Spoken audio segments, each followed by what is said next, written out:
ಚಿಕ್ಕಬಳ್ಳಾಪುರದಲ್ಲಿ ಒಂದು ಆಘಾತಕಾರಿ ಘಟನೆ ನಡೆದಿದೆ. ಬೆಂಗಳೂರು ಹೈದರಾಬಾದ್ ರಾಷ್ಟ್ರೀಯ ಹೆದ್ದಾರಿಯ ನಂದಿ ಕ್ರಾಸ್ ಬಳಿ ನಡೆದ ಅಪಘಾತದಲ್ಲಿ ಒಂದು ಜೀವ ಬಲಿ ಪಡೆದಿದ್ದು ಗ್ರಾಮಸ್ಥರಲ್ಲಿ ಆಕ್ರೋಶ ಭುಗಿಲೆದ್ದಿದೆ.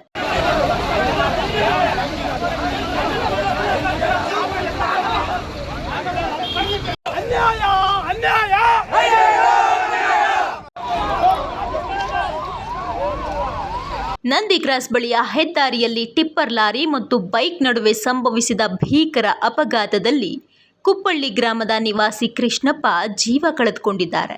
ಈ ದುರ್ಘಟನೆ ಗ್ರಾಮಸ್ಥರ ಆಕ್ರೋಶಕ್ಕೆ ಕಾರಣವಾಗಿದೆ.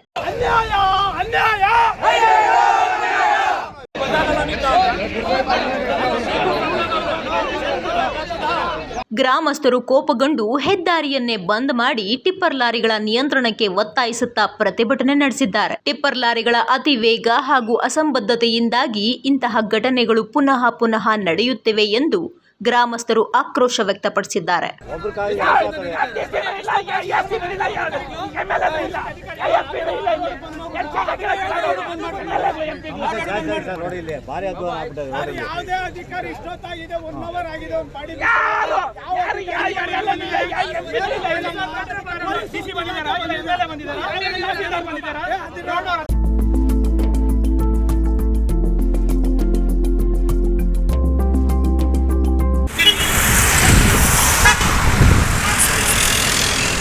ಈ ಪ್ರತಿಭಟನೆಯ ಪರಿಣಾಮವಾಗಿ ಸುಮಾರು 10 ಕಿಲೋಮೀಟರ್ ವ್ಯಾಪ್ತಿಯಲ್ಲಿ ರಸ್ತೆ ಸಂಚಾರ ಸಂಪೂರ್ಣ ಬಂದ್ ಆಗಿತ್ತು.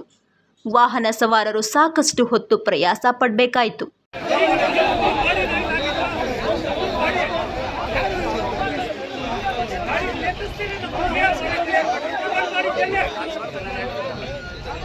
ಪರಿಸ್ಥಿತಿಯನ್ನು ನಿಯಂತ್ರಿಸಲು ಸ್ಥಳಕ್ಕೆ ಬಂದ ಜಿಲ್ಲಾ ಎಸ್ಪಿ ಹಾಗೂ ಡಿವೈಎಸ್ಪಿ ಅಧಿಕಾರಿಗಳು ಪ್ರತಿಭಟನೆಕಾರರ ಮನವೊಲಿಸುವ ಪ್ರಯತ್ನ ನಡೆಸಿದ್ರು. ಅಧಿಕಾರಿಗಳ ಸಾಂತ್ವನ ಹಾಗೂ ಭರವಸೆಯ ಬಳಿಕ ಗ್ರಾಮಸ್ಥರು ಪ್ರತಿಭಟನೆ ತಾತ್ಕಾಲಿಕವಾಗಿ ನಿಲ್ಲಿಸಿದ್ದಾರೆ. ಸಮಸ್ಯೆ ಆಗ್ತಿದೆ. ಅದೊಂದು ಈ ಕುಪ್ಪಳ್ಳಿ ಒಬ್ಬ ಹುಡುಗ ಟಿಪ್ಪರ್ ಇದಕ್ಕೆ ಸತ್ತೋಗಿದ್ದಾನೆ. ಈ ಕುಪ್ಪಳ್ಳಿ ಈ ಚದಲ್ಪುರದ ಹತ್ರ ಆಕ್ಸಿಡೆಂಟ್ ಆಗಿದೆ. ಸೊ ಇದನ್ನೆಲ್ಲ ನಿಲ್ಲಿಸಬೇಕು. ನಾನು ಕ್ರಷರ್ಗಳು ಟಿಪ್ಪರ್ಗಳ ವಿರೋಧನೇ. ಆದರೂ ಆ ಮಾಲೀಕರೆಲ್ಲ ದೊಡ್ಡ ಲೆವೆಲ್ಲು ದೊಡ್ಡವ್ರ ಹತ್ರ ಹೋಗ್ತಾರೆ. ಆದರೂ ನನ್ನ ಪರಿಮಿತಿಯಲ್ಲಿ ನಾನು ಅವ್ರನ್ನ ಮಟ್ಟ ಹಾಕ್ತೀನಿ.